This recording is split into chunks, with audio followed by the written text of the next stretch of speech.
Hello, thanks for dropping by once again to my video blog for GTG Warzone in Stoke-on-Trent. You can find our website at www.guysthatgame.co.uk. Today I'm going to show you some of the new Yu-Gi-Oh stuff. We've got War Machine and Hordes items to talk about. We've got something new from D&D, and we've got some other bits and bobs that we'll show you that have come in the last week or so. Apologies for it being a while since I did the last video blog. Been super busy. First off, let's start with Yu-Gi-Oh! Hidden Arsenal 2 came out last week. It contains 5 cards from the Duelist terminals, which we in the UK don't get access to. So these are all new cards to us, I believe, and they tend to come foil. They're all foil, but it doesn't make any of them less crap. But there's 1 or 2 cards in there that are really nice, and they're going to be used, I'm sure, in formats later on. The money card in that set is probably this guy, the Naturia Beast. And you just want to check on the Yugioh site if you want to see all the full stats on him. There's a couple of others in there. There's some nice synchros that may see the light of day. Depends on what comes out with Duelist and the one after that. Talking of which, the ban list comes up in September. So there's things going out and there's things coming in, so let's just quickly flick through that. Money card at the moment is currently that guy, Mr. Emma's Blade from the X-Sabers, but that deck may well be hit perhaps a little bit by the ban list, perhaps not, because it all depends on what the TCG format is.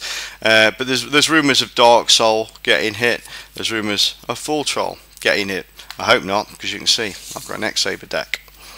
On the good side though, we may be seeing this pretty soon in a lot of decks. Mirror Force has been hard to get for quite a while, maintained a value of about 20-25 quid. It's getting reprinted as a common in the Merrick starter deck. I expect to see that in a couple of months. Other rumours of possible limits or bans are poor old Rescue Cat. Now I hope not, because I use Rescue Cat in quite a lot of decks. He's already limited to 1, he's super cute, but he may get nailed, so that's what people are talking about. I hope not. Battle Fader, it's getting a reprint so everyone can get their hands on them. Watch out for the tins that are coming out from, I think, August. But Battle Fader maybe, perhaps knocked down to limited. And then Machina Fortress, does it need to be dropped or does it not? Machina is very powerful, but starting to slip from the tops in the tournament, so let's see how that one works out. But yeah, this year we've got some new releases and reprints that's really going to help get people enthused about Yu-Gi-Oh! And perhaps stop the frustration that, you know, if you've not got these powerful decks then you cannot compete. Given that you can make a pretty tournament solid deck from 3 packs of Machina Mayhem, it's good news all round for Yu-Gi-Oh! Players. Perhaps not so much for the collectors, but hey, there you go. Other news, we've got D&D Demonomincon in.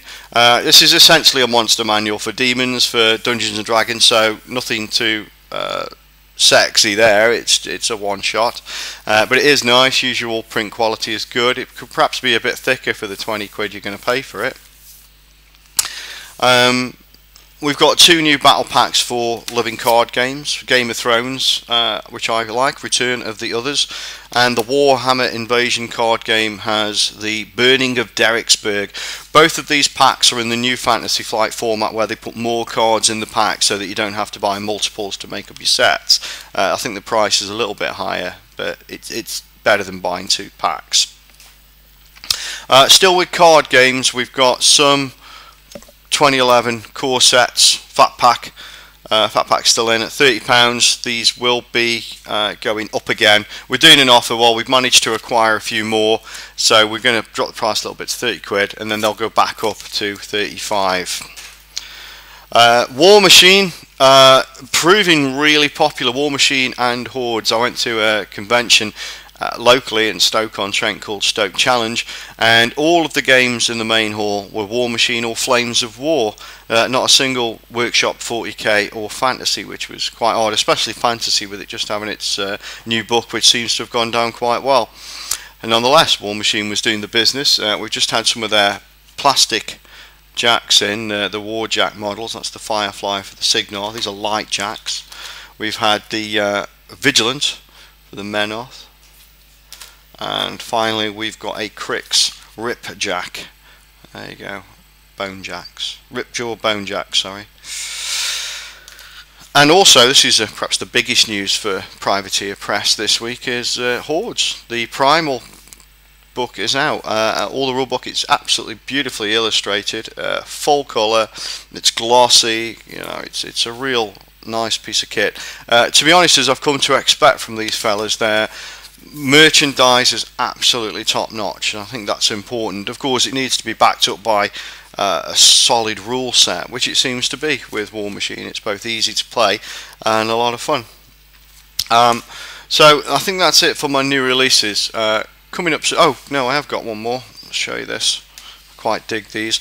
If you're into superheroes and you like miniatures, then you want a miniature superhero game. And there you go. DC HeroClix. HeroClix has been around forever and ever and ever and ever, but it's been a while since they did a starter pack, and this is a good way to get into HeroClix if you're into it. Again, miniatures games like this, and there's quite a few out there, they have ups and downs on how popular they are, but they're good fun and they play real fast and they're easy to learn. £22 for the starter, and you get a handful of miniatures in there as well.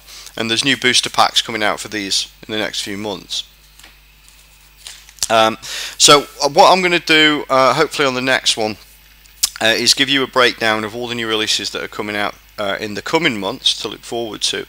And for Yugioh, I'll give you a rundown of the release schedule for the tins, for the new expansions, and any special packs like the legendaries that are going to be coming out soon, and also perhaps give you a heads up on the reprints so you don't get stuck with, or indeed stumble into buying a card that's going to lose a lot of value quite soon.